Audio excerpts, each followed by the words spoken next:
ማማረጣቸውስ ብርሃን እንዴ አይ ከጮማ አልፈልግም ሐኪም ከልክሎኛል ከሻኛው አርግልኝ ይሄ መደብ ግን እኩል ነው ብርሃን ሞት እናንተም ጋር ችግር አለ እንዴ እኛ ደግሞ ምን አደረገ ጨጓራው እንዴት ነው ኩላሊቱስ ጉበት ውስጥ ጤነኛ ነው ያላችሁ አይደል እንዴ ቅርጫ ቦታ ላይ ስጋውን የምትጨርሱት አይ አሰለፍ ደግሞ በዚህ ሰዓት የሚተችና የማይተች ነገር ለይ እንጂ ባይሆን የኔ ስጋት ምንድነው ነው የዚህ ሰፈር ጎረቤቶቻችን ችለው በሬ መግዣ ዋጋ ያዋጣሉ ብለ ታስባለህ የኛ ሰፈር ሰው አይደለም የበሬ የዘይት ቅርጫ ገብተን ካልተከፋፈል የሚል ህዝብ መሃል እኮ ነው አሁን አሜቱን ተውትና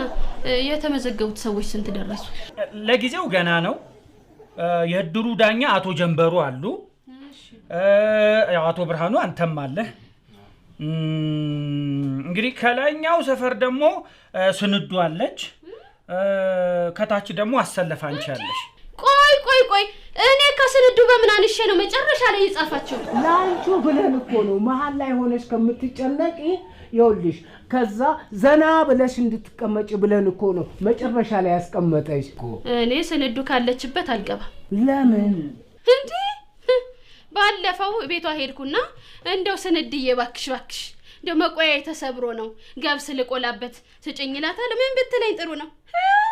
ልጄ ነው እኮ ባለፈው ከውጭ ሲመጣ ያመጣልኝ ለማንንም አውሻው አላውቅም አልሰጥሽም አላለችኝም ልጇ ከውጭ መቁሊያ ነው እንደ ይዞላት የመጣው ዘመናዊ መቁሊያ ነው በእኛ ራሱ ነው ሳይታዘዝ ወደ ግራ ወደ ቀኝ ያለ የሚቆላው አለ ነገሩ አያደርገውም አይባልም ዶላሩ ተወዶ የለ እንዴ ዶላር ጨመረ እንዴ ብርሃኑ እቺን ነገር ሳሚ ሰምቷል ብቻስ ቤዛችንን ሳንገዛ